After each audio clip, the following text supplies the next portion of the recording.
Welcome. If you have watched my previous video, you will remember that it was a story for Easter. If you haven't watched it, then the reference is below. Today I want to talk to you about another first folio that is very, very precious to me. It's not the first folio of Shakespeare, although that is very much, but this is a personal reference to a folio that came to me many, many years ago. To me, this is a very precious little book that was given to me not knowing that I would be spending so much time and study on the Earls of Pembroke that were to follow in later years. It is called the Monmouthshire Review, and the date on that is January 1933, and it's number 1. Now, this then is the first edition of a review of Monmouthshire that was produced in January 1933. Now, how has that become very special to me? Because, as it so happens, we can link it with the first folio of Shakespeare. Why? Because, as I say, it was dated January 1933. Now, 1933 is 400 years later than the first folio of Shakespeare. In fact, in January of 1533, Henry VIII made Anne Boleyn the Marquess of Pembroke. She was the mother of Elizabeth I, and she figured very, very strongly in the last video. Now, this was given to me many years ago by somebody who realised that I'd got a very close affinity to Tintern and that I was very, very interested in his past. And so, what is it about? It is an edition that came out every 3 months, and this is the number 1. And what we have here is a reminder, if you like, of what happened in 1533. Because Henry VIII, at a ceremonial in Windsor Castle, appointed Anne Boleyn to that position. And then later in that same year, 1533, he married Anne Boleyn. And of course, all this was very, very closely associated with Tintern itself, because having made her the Marquess of Pembroke, she inherited and was to receive all the financial gains of that particular area, including St. Michael's Church in Tintern. Now, it wasn't Shakespeare, of course. He's got nothing to do with this particular volume.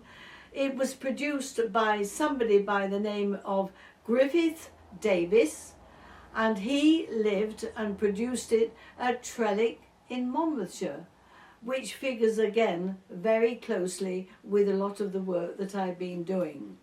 So here we have a celebratory book which to me is very, very precious, because it talks about the spiritual essence of people who were very, very influencing in this Tintern area and Monmouthshire as a whole. As with the first folio of Shakespeare's plays, they were a collection of 36 plays that covered the whole of the literary work of what we know as, or what we have learned, is under the name of William Shakespeare.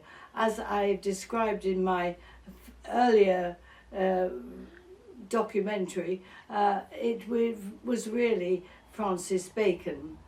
And I spent years studying the surrounding area, and it's now, I love this little book because it is my own first folio of Monmouthshire. It's really a collection of papers that have been put together by Griffith Davis. And what does he say in his own editorial? I will read a little bit of it, if you don't mind, because this is the essence of the intention of the first folio of Monmouthshire, which is called the Monmouthshire Review, produced for the first time, and this is the first volume, in January 1933, 400 years after the election, if you like, if I use that term, of the first Marquis of Pembroke, who was, of course, Anne Boleyn. When we consider that, the third Earl of Pembroke, that came much later, he was the dedicatee of the first folio of the Shakespeare plays. Now, the editor of this little folio has to say in his opening remarks, our first duty is to justify our existence. We know that the appearance of another journal in a market which is notoriously overcrowded with periodical literature of all kinds is bound to evoke criticism. And frankly, we feel very much like the unwanted child. This volume and those that followed were extremely successful and were worthwhile the effort of creating them, which started, as I say, in January 1933. When this little book was given to me, the giver, although they knew that it would be very useful and interesting to me, had no idea how valuable it would become in my thinking, because at that time I was not able to make the connections, or had not made the connections with the Elizabethan period that I was able to do today, and I've been able to tell you about. But you see, the whole business about literature and little books of this nature, they are absolute little gems.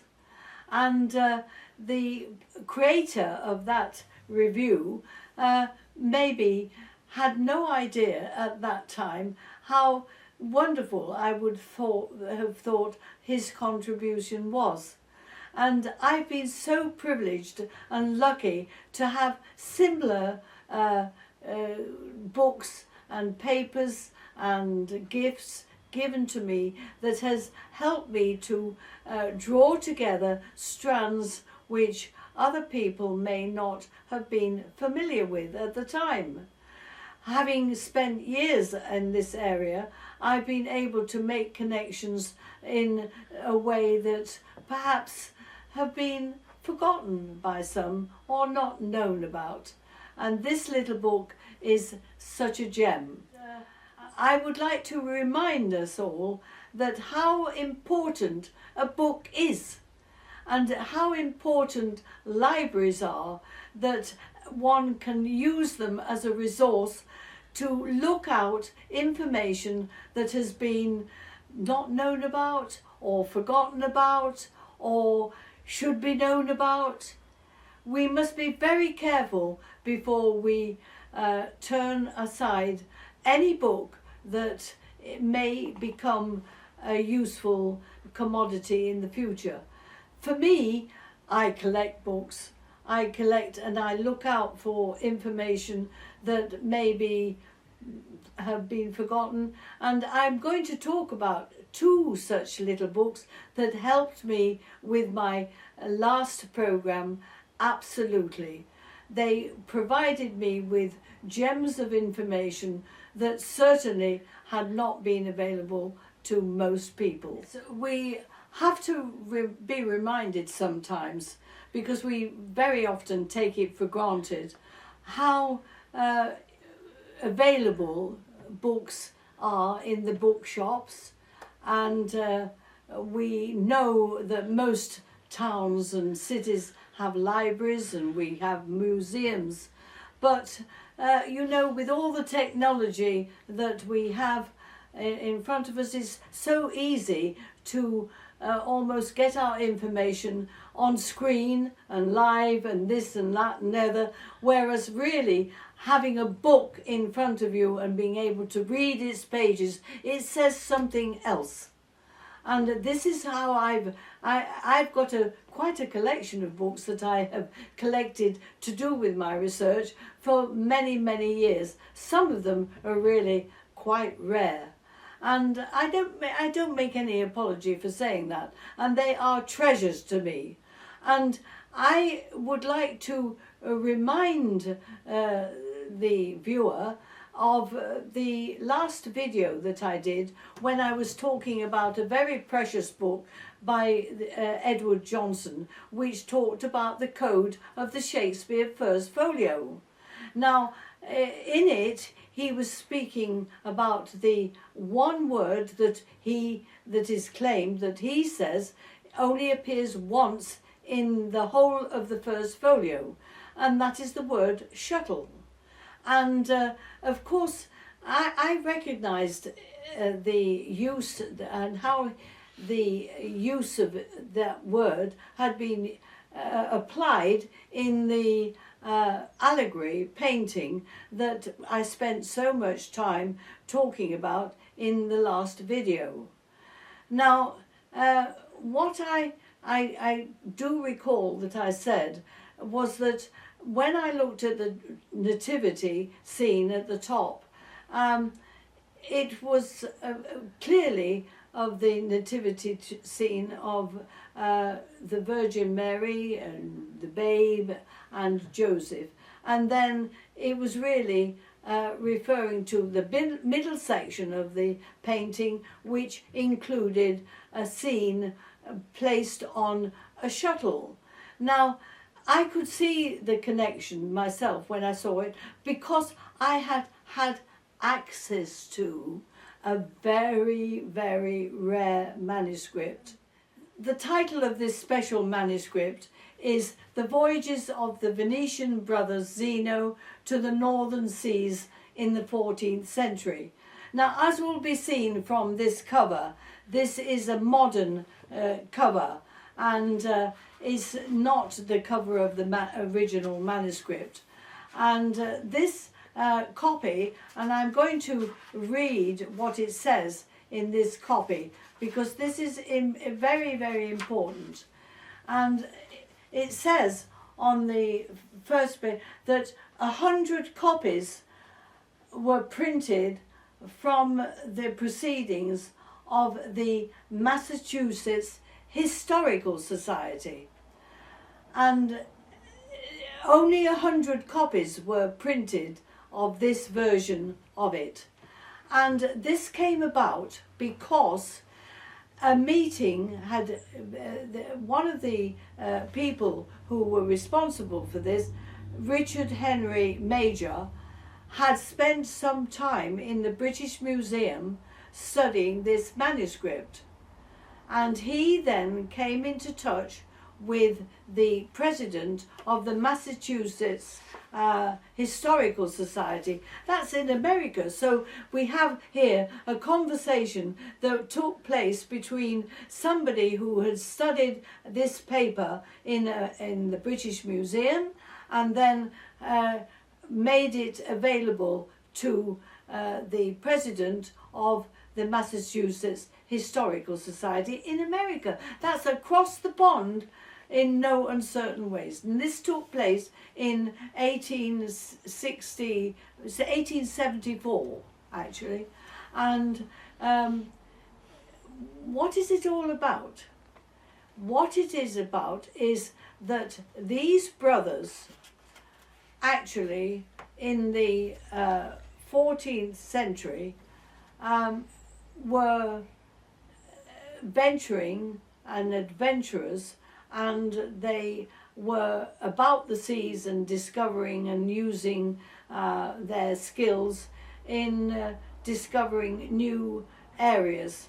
And they part of it was by nature, and part of it was because of the circumstances that they found themselves in. I don't want to go into all that at this moment. This is not the place to do it. But I do want to quote one particular section of their manuscript, which is very, very, very relevant to the work that I did on the allegorical painting that I discussed in the last video.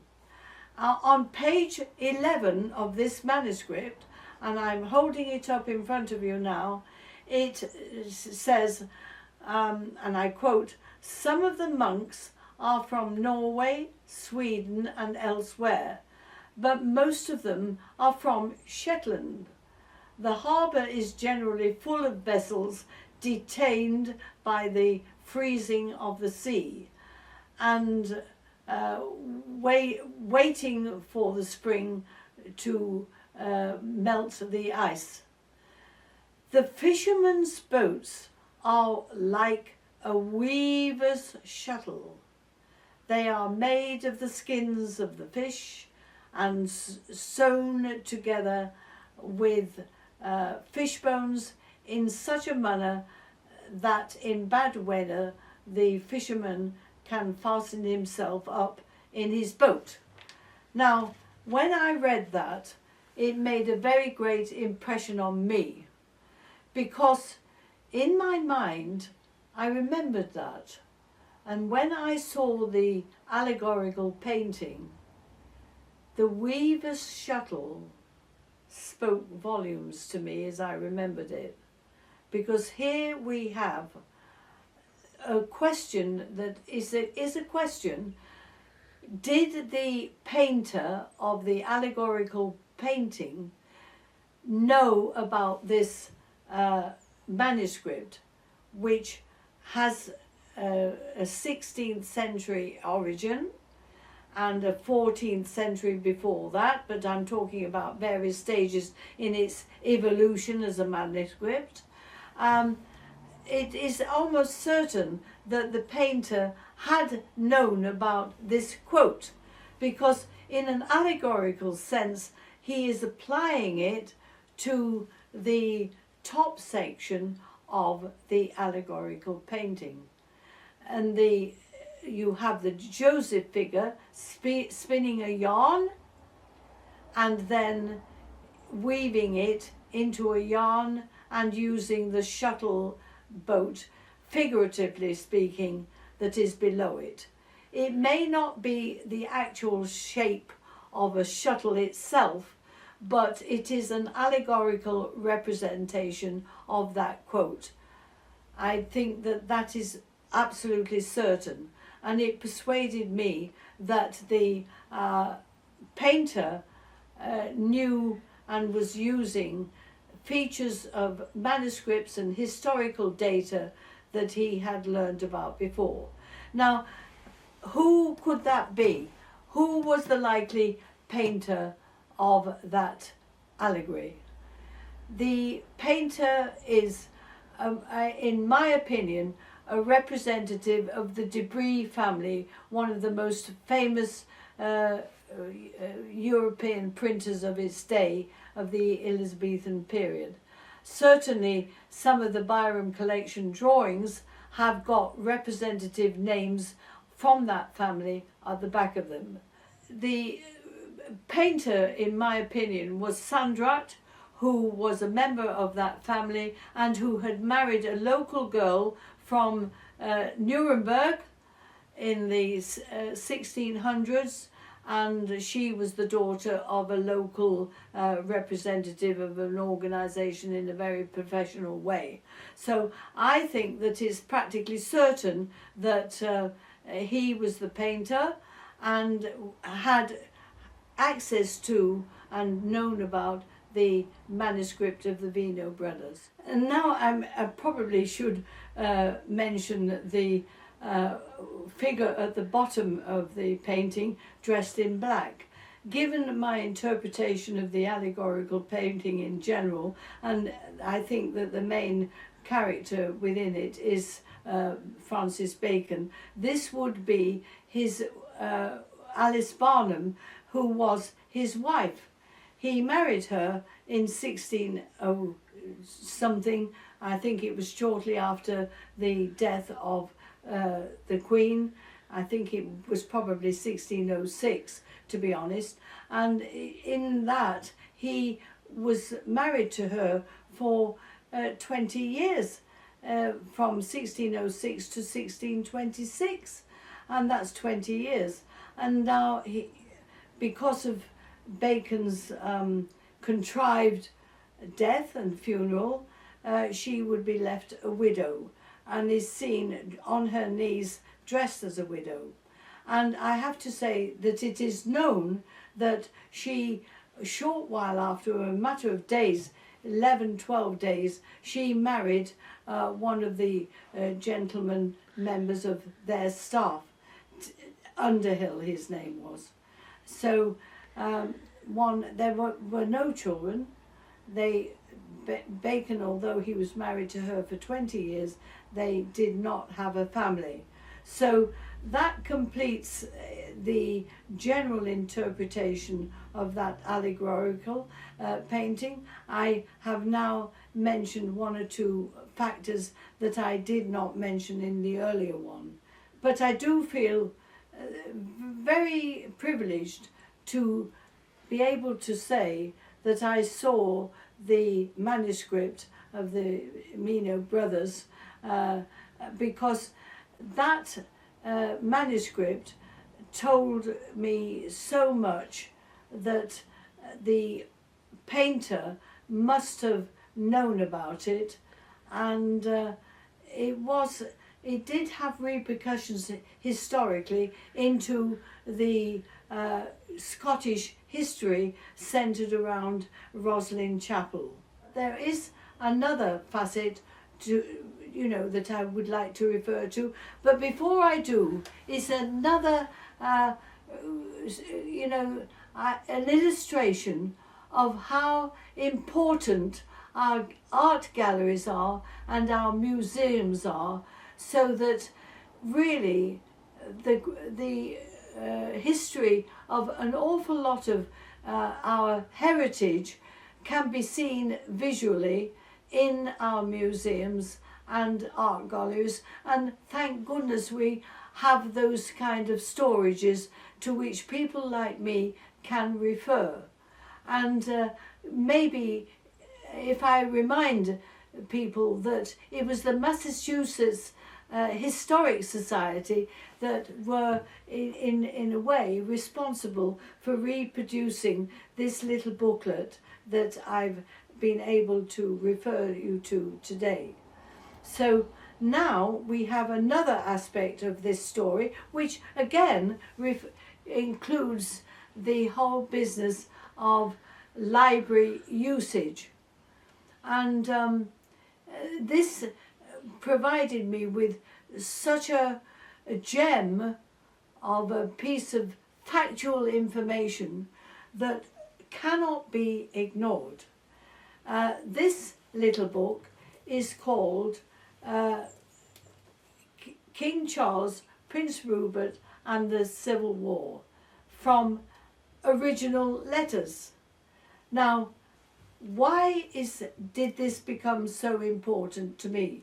It is an absolute gem, and I do feel that I want to share this story with you because it is a fact and it cannot be ignored. It was put together edited by Sir Charles Petrie.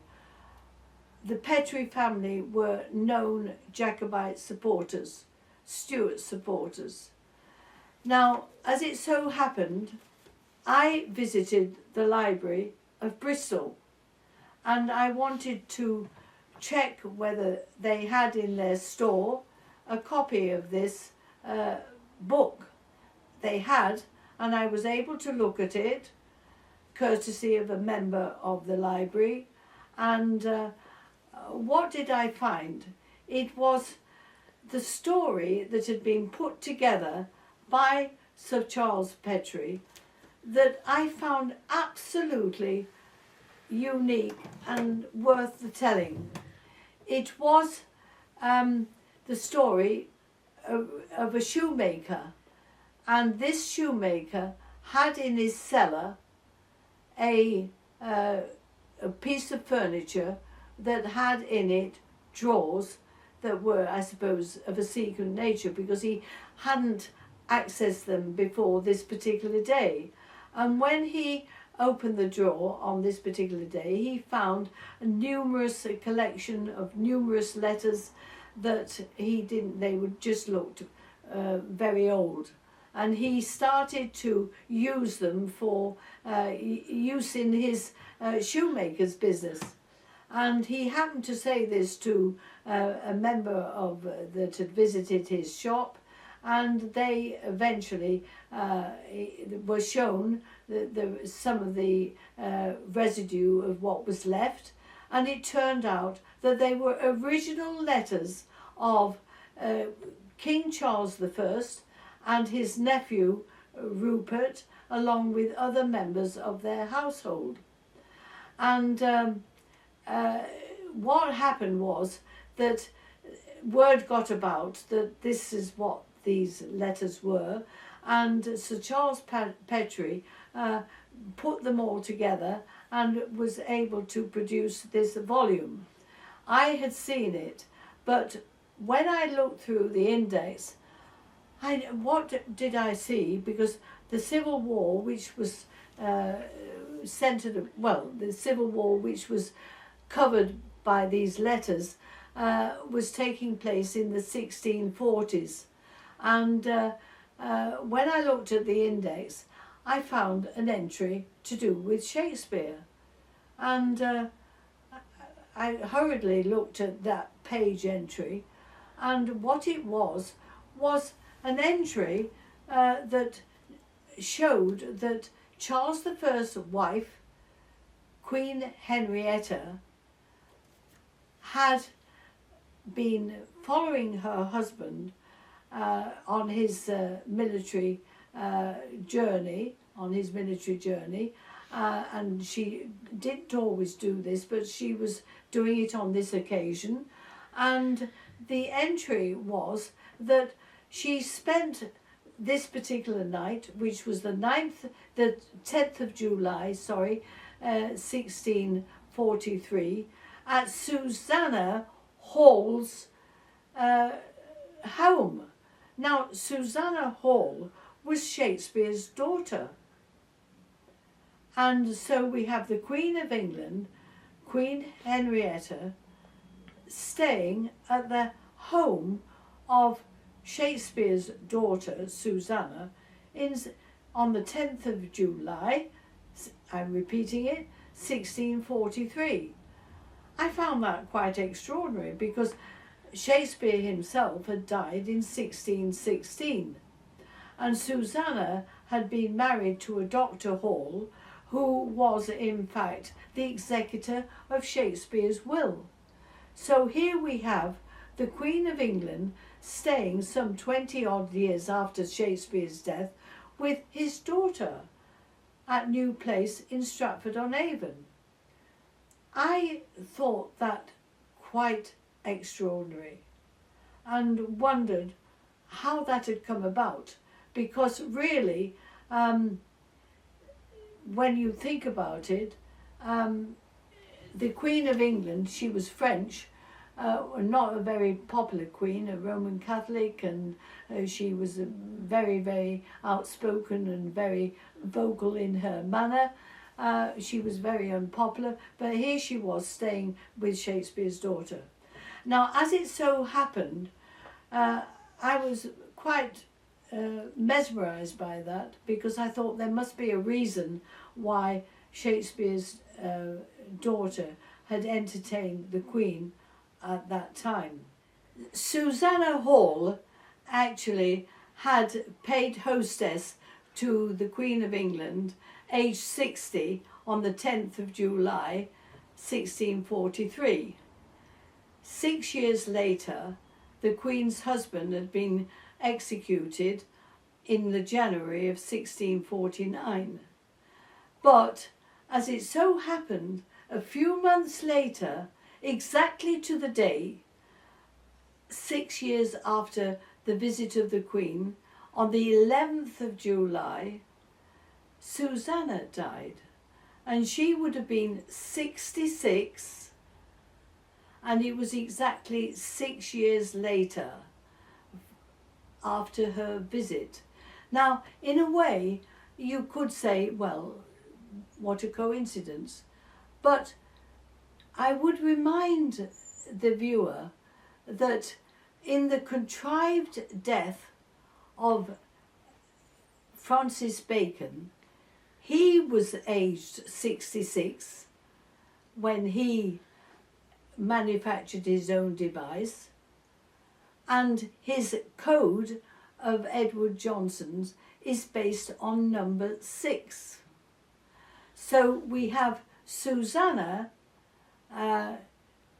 who really was the daughter of Shakespeare, the stand-in in my version to Francis Bacon. He was the paid person to be the pen for Francis Bacon. His daughter, that was the heir to his estate, to her father's estate, died aged 66, 6 years after the Queen's visit. Now, I have to say that the execution of Charles I was something that laid very, very heavily on his supporters. The person that was his companion and attended him right up until his death and his execution was Thomas Herbert. And Thomas Herbert was the owner of the Nurton Hermetic College in Tinton.